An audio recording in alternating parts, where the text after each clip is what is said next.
ఇప్పుడు తెలంగాణ రాష్ట్రం ఏర్పాటుతోని గ్రామీణ రెవెన్యూ వ్యవస్థ మరింత బలోపేతమవుతుంది.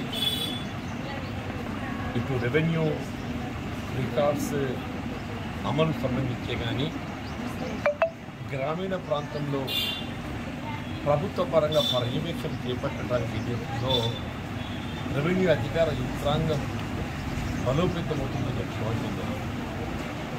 అంటే వాస్తవంగా గ్రామీణ ప్రాంతంలో ప్రభుత్వం అంటే రెవెన్యూ అధికార యంత్రాంగం. ప్రకృతి వైపరీత్యాలు వచ్చి అకాల వర్షాలు, ఈ అకాల వర్షాలతో ఏదైతుందో ఒకవైపు పంటలు నేల కొరిగిపోవటము, తుఫాను ప్రభావితంతో ఏదైతుందో ప్రజానీకం అందరూ కూడా అంటే గ్రామీణ ప్రాంతం అతలాకుతలం కావటం, ఇటువంటి పరిస్థితుల్లో వారిని ఆదుకోవడానికి అండగా ఉండవలసింది రెవెన్యూ అధికారులు చెప్తారు. ఇక్కడ గత ప్రభుత్వం ఏదైతున్నదో ఈ రెవెన్యూ అధికార యంత్రాంగాన్ని సమీక్షించడంలో భాగంగా ధరణి ఏదైతే తెరపైకి తేవడం జరిగిందో, ధరణితో ఒకటి భూ రికార్డులన్నీ కూడా తారుమారైపోయినాయి.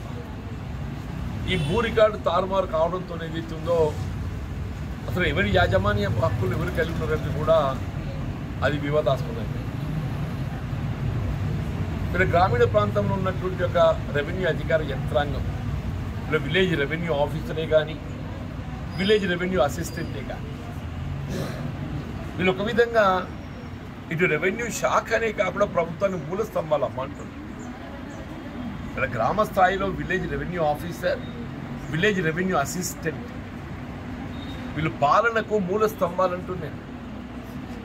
ఎక్కడికి ఎవరికి ఏ ఆపద వచ్చినా ప్రభుత్వ పరంగా కన్న ముందర కనబడేది విఆర్ఏ, విలేజ్ రెవెన్యూ అసిస్టెంట్ అమ్మని పడి అసలు వాస్తే ముందస్తుగా సమాచారం అందింపజేసేది విలేజ్ రెవెన్యూ అసిస్టెంట్. వీళ్ళు విలేజ్ రెవెన్యూ అసిస్టెంటే విఆర్ఏ పోస్టు రద్దు కావడంతో ఏదైతున్నదో అసలు గ్రామ స్థాయిలో ప్రభుత్వ పరంగా బాధ్యత అనేది ఎవరికి లేకుండా అయిపోయింది. ప్రభుత్వ పరంగా ఎవరి బాధ్యత లేకుండా అయిపోయింది. గ్రామ పంచాయతీకి పంచాయత్ సెక్రటరీ ఉన్నారు. పంచాయత్ సెక్రటరీ నియమ నిబంధనలు వేరు, రెవెన్యూ అధికార యంత్రాంగం యొక్క నియమ నిబంధనలు వేరు. ఇలా రాష్ట్ర ప్రభుత్వం రాష్ట్రంలో కాంగ్రెస్ ప్రభుత్వం రావడంతో ఏదైతుందో ఈ ధరణితో రెవెన్యూ రికార్డ్స్ తారుమారైపోయాయి. వాటిని అన్ని కూడా సమీక్షించి పరిశీలించి తిరిగి యాజమాన్య హక్కులన్నీ కూడా వారి హక్కులకు అనుగుణంగా కల్పించాలనే భావనతోని భూభారతి తెరపై చేయడం. ఇలా భూభారతి ద్వారా కొంతమేరకు ఏదైతుందో ఇలా ధరణి ద్వారా హక్కులు కోల్పోయినటువంటి వారికి అందరికీ ఏదైతుందో తిరిగి వారి యాజమాన్య హక్కులు కల్పింపజేయడానికి ప్రభుత్వం చర్యలు చేపడుతుంది. అది కూడా ఇంకా ఏదైతే పూర్తి స్థాయిలో అమలు జరగడం కాలేదు. భూభారతి చట్టం కూడా ఏదైతుందో ప్రభుత్వం భూభారతి చట్టాన్ని రూపొందించింది. భూభారతి చట్టం అమలుకు సంబంధించి ఏదైతుందో ఇంకా రెవెన్యూ అధికార యంత్రాంగం ఏదైతుందో అవన్నీ సమీక్షించి సరి చేయవలసినటువంటి ఒక ఆవశ్యకత ఉన్నది. అదన్నీ వాస్తవం ఆగస్టు 15 ఆగస్టు లోపల ఇవాళ భూభారతి చట్టం పూర్తి స్థాయి లోపల రెవెన్యూ అధిక హక్కులన్నీ సమీక్షించి అమలు చేయడం జరుగుతుందని చెప్పని పేర్కొని ఉంటాం. అయినా కానీ ఇంకా ఇప్పుడు సాదా బైనామా ప్రక్రియ అట్లే ఉండిపోయింది. ఇవన్నీ అమలు చేయడానికి కొంత చర్యలు చేపడుతున్నాం. రెవెన్యూ వ్యవస్థలో విఆర్ఓ, విలేజ్ రెవెన్యూ ఆఫీసర్స్లో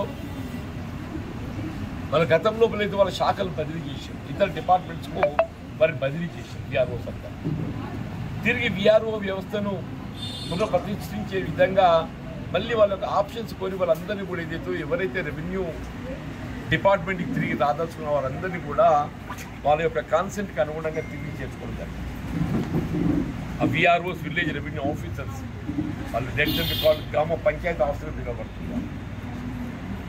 అట్లా విఆర్ఏ కూడా ఉంది, విలేజ్ రెవెన్యూ అసిస్టెంట్ కూడా. ఈ విఆర్ఏ వ్యవస్థపై ఇంతవరకు ప్రభుత్వం ఏదైతే ఉందో ఇంకా తగు నిర్ణయం తీసుకోలేదు.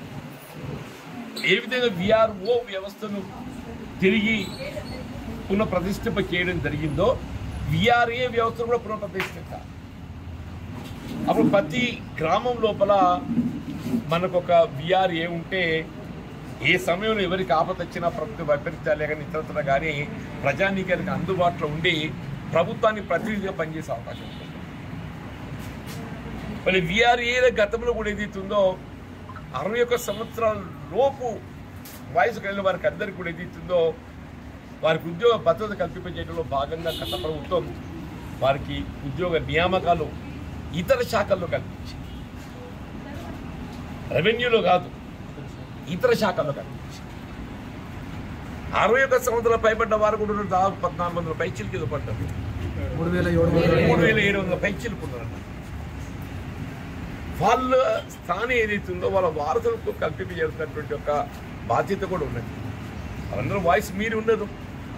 ఒక ప్రభుత్వ ఉద్యోగస్తులు వారి పదవి విరమణ వయసు ఒక 5 సంవత్సరాల కాలం పరిమితుంటే వారి స్థాని వారి వారసుల పిల్లలకు ఉద్యోగ అవకాశం కల్పించే అవకాశం. ఉద్యోగ పదవి విరమణ వయసు నిబంధన లేదు. వారి జీవితకాలం ఏదైతుందో వారు పనిచేసే అవకాశం లేదు. కాబట్టి ఏదైతుందో వారు అటువంటి విఆర్ఏలు వారు వృద్ధులై వారు ఏదైతే విధులు నిర్వర్తింపజేయడం లోపల శారీరకంగా ఇబ్బందులు ఎదుర్కొన్న సమయం లోపల మరి పిల్లలకు వారసులకు ఏదైతే ఉద్యోగ అవకాశాలు కల్పింపజేస్తున్నటువంటి యొక్క బాధ్యత ప్రభుత్వంపై ఉందని చెప్పని చెప్పడం తప్పదు. నేను తప్పకుండా మీ ఆలోచనలను నేను ప్రభుత్వాన్ని నివేదించి గౌరవ ముఖ్యమంత్రి గారికి రెవెన్యూ గారికి నివేదించి ఇక్కడ 3700 మంది 61 సంవత్సరాల పైబడి కూడా మరి విధుల్లో కొనసాగుతున్నారో వాళ్ళ వయసు రీత్యా వాళ్ళకు ఒక అనారోగ్యానికి గురి అవకాశం ఉంటుంది. కాబట్టి వారి స్థానం ఏదైతున్నదో వారి పదవి విరమణ వయో పరిమితి లేని పరిస్థితుల్లో వారి పదవి విరమణ వయో పరిమితి లేదు వాళ్ళ. కాబట్టి వాళ్ళ స్థానే వాళ్ళ వారసులకు ఉద్యోగ అవకాశం కల్పింపు చేసుకోవడానికి వరకు అవకాశం కల్పింపు చేయాలని నేను ప్రభుత్వాన్ని నివేదిస్తాను చెప్పనుకున్నాను. అట్లాగే ప్రతి గ్రామ పరిధిలో కూడా ఒక విలేజ్ రెవెన్యూ అసిస్టెంట్ పోస్ట్ తిరిగి పునరుద్ధరింపజేయబడాల్సిన ఆవశ్యకత కూడా ఉందని చెప్పని నేను భావిస్తున్నా. తప్పకుండా అది కూడా నేను ప్రభుత్వాన్ని నివేదిస్తాను.